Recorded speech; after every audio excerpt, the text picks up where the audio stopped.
السلام علیکم ورحمۃ اللہ وبرکاتہ حمدا کثیرا طیبا مبارکا فی اللہم صلی وسلم علی نبینا محمد اعوذ باللہ من الشیطان الرجیم بسم اللہ الرحمن الرحیم کیف کیسے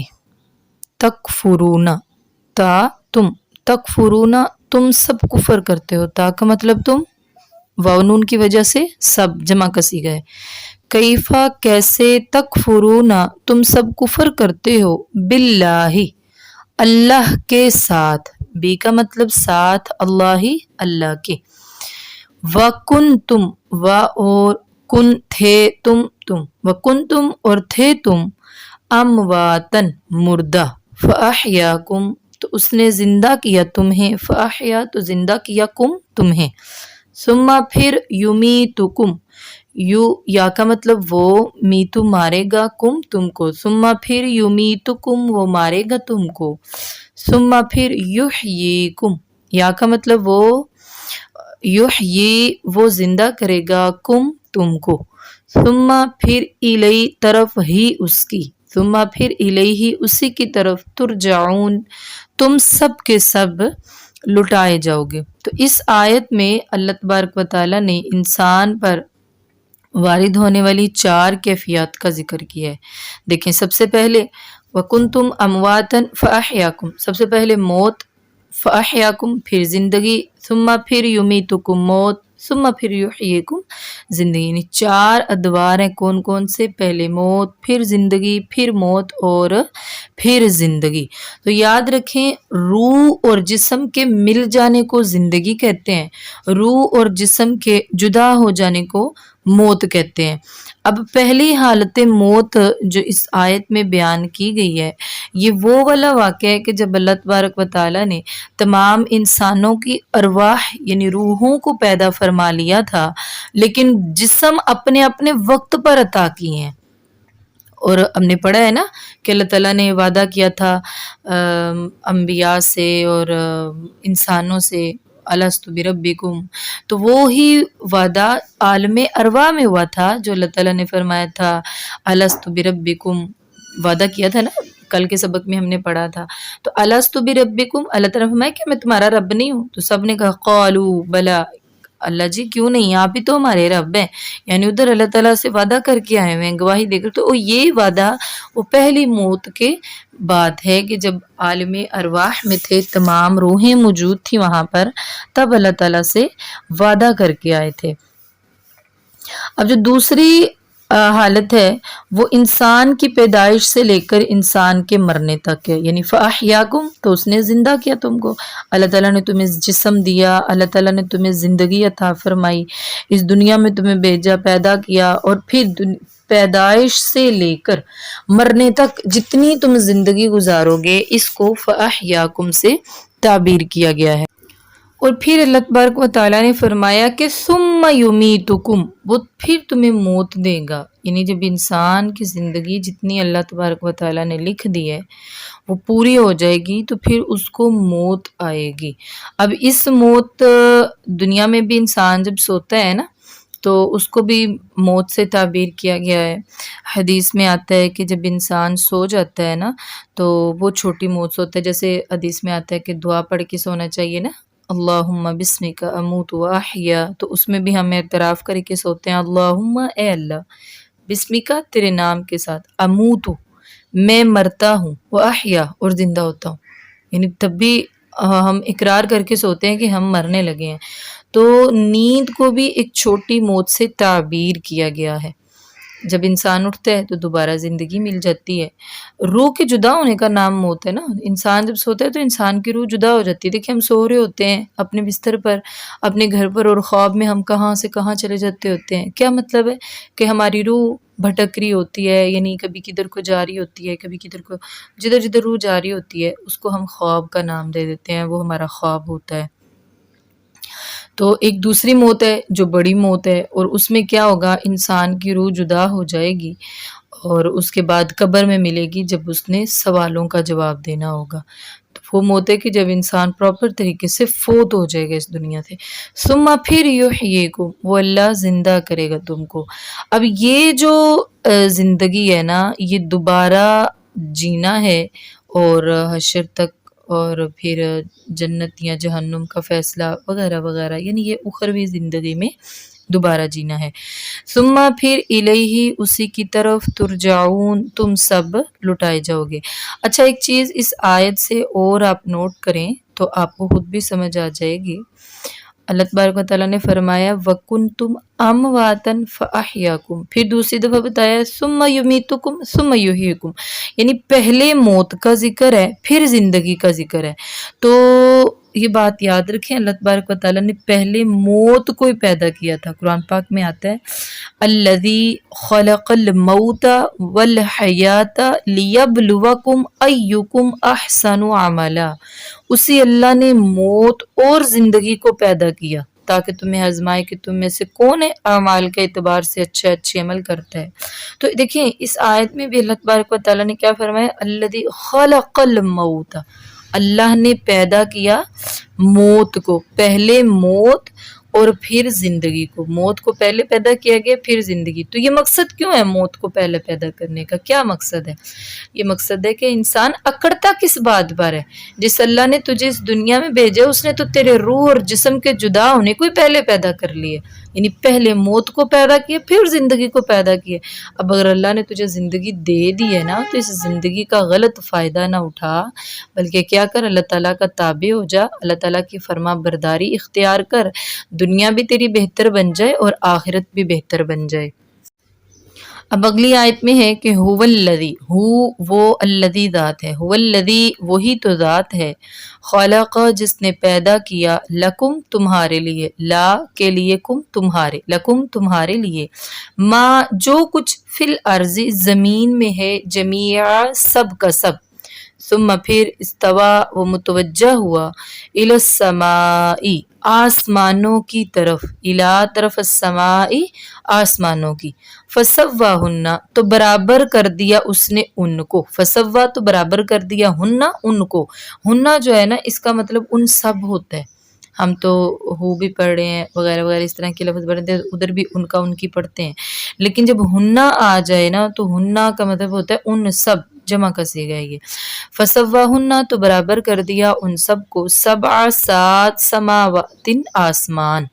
یعنی پھر 7 آسمانوں کو اللہ تبارک و تعالیٰ نے پیدا فرما دیا. وَهُوَ اور وہ بِكُلِّ شَيْءٍ ہر چیز کے ساتھ، بِكُلِّ ہر 7 شَيْءٍ چیز کے، علیم خوب جاننے والا ہے. تو اس میں اللہ تبارک و تعالیٰ نے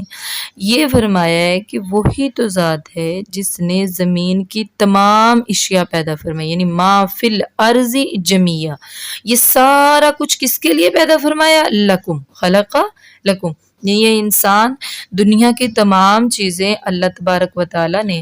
تمہارے لیے پیدا فرمائی ہیں، کیونکہ اللہ تعالیٰ نے انسان کو اشرف المخلوقات بنایا ہے نا. اللہ تعالیٰ کی تمام مخلوقات دیکھ لیں انسان کے تابع ہیں، ہر مخلوق جو ہے انسان کی بات مانتی ہے، انسان ان سب سے اشرف ہے. اور پھر کیا ہے کہ یہ تمام دنیاوی ضرورت کی چیزیں بھی اللہ تعالیٰ نے انسان کے لیے پیدا فرمائی ہیں. اور اسی آیت سے ایک اور بات بھی نکلتی ہے کہ انسان چونکہ زمین کی ہر چیز سے فائدہ اٹھا بھی سکتا ہے اور اس کا حق بھی رکھتا ہے، لہذا ہر چیز اللہ تعالیٰ نے انسان کے لیے پیدا کی ہے، اور جو چیز انسان کے لیے بہتر ہے اس کی بھی اللہ تعالیٰ نے وضاحت فرما دی، اور جو بہتر نہیں ہے اس کی بھی وضاحت فرما دی ہے. اور دوسری بات یہ نکلتی ہے کہ اللہ تعالیٰ نے فرمایا خلق لکم ما فی الارض جمیعا ثم استوى الی السماء، یعنی پہلے زمین اور زمین کی تمام اشیاء کو پیدا فرما کے اللہ تعالیٰ نے پھر آسمانوں کو پیدا فرمایا ہے. یعنی پہلے زمین کو اللہ تعالیٰ نے پیدا فرمایا ہے اور پھر آسمان کو پیدا فرمایا ہے. اور آسمان کوئی تصوراتی چیز نہیں ہے جس طرح آج کل کے ماہرین حیت کہتے ہیں کہ آسمان کوئی ٹھوس چیز نہیں ہے، کوئی ٹھوس حقیقت نہیں ہے، صرف ایک تصوراتی چیز ہے جو ہمیں نظر آتی ہے. تو ایسا بالکل نہیں ہے، آسمان ایک ٹھوس حقیقت ہے اور ان کی تعداد بھی 7 ہے، جس طرح ہمیں بعض احادیث اور بعض روایات سے بعض آیات سے معلوم ہوتا ہے. اور پھر اگلی آیت ہے کہ وَإِذْ اور جب، وا اور اذ، وَإِذْ اور جب قال کہا یا فرمایا رب کا آپ کے رب نے، رب کا آپ کے، رب کا آپ کے رب نے، للملائکتی فرشتوں کے لیے، لی کے لیے، الملائکتی فرشتوں کے لیے، انی بے شک میں، یہ جو انی ہے نا، یہ انا اور چھوٹی آ جب بھی آتی ہے نا لفظ کے آخر میں تو اس کا مطلب ہوتا ہے میں، میرا، میری، میں وغیرہ. تو انی بے شک میں، اب یہ جو یا ہے نا یہ متکلم کی ضمیر ہوتی ہے، یعنی جب بھی یہ یا ہے تو اس وقت میں، میرا، میری، میرے کا اضافہ کیا جاتا ہے. انا اور چھوٹی آ کو جوڑا تو انی بن گیا. انی بے شک میں جاعل بنانے والا ہوں فی الارض زمین میں، فی میں الارض زمین میں، خلیفہ ایک خلیفہ. قالو تو ان سب نے کہا، جب قالا کے ساتھ واو الف آ جائے تو مطلب ان سب نے کہا اتجعلو کیا تا تو اجعلو بنائے گا، اتجعلو کیا تو بنائے گا، فیہا اس میں یعنی اس زمین میں، فی میں ہا اس زمین میں، من ان کو جو یفسدو وہ فساد کرے، فیہا اس میں یعنی زمین میں، ویسفکو اور وہ بہائیں، وا اور یا وہ اسفکو بہائیں، دماء خون، ویسفکو الدماء اور وہ بہائیں خون، ونحن اور ہم تو، نسبح ہم تسبیح بیان کرتے ہیں، بحمدک تیری تعریف کے ساتھ، بھی ساتھ حمدی تعریف کا، تیری بحمدک تیری تعریف کے ساتھ، وَنُقَدِّسُ اور پاکی بیان کرتے ہیں، تقدیس بیان کرتے ہیں ہم، وا اور نون ہم، قدسو پاکیاں تقدیس بیان کرتے ہیں، لا کا تیرے لیے، لا کے لیے، کا تیرے. قال تو اللہ تعالیٰ نے فرمایا انی بے شک میں اعلم خوب جانتا ہوں، ما جو لا نہیں تعلمون تم جانتے، یعنی میں تو وہ کچھ جانتا ہوں جو تم نہیں جانتے ہو.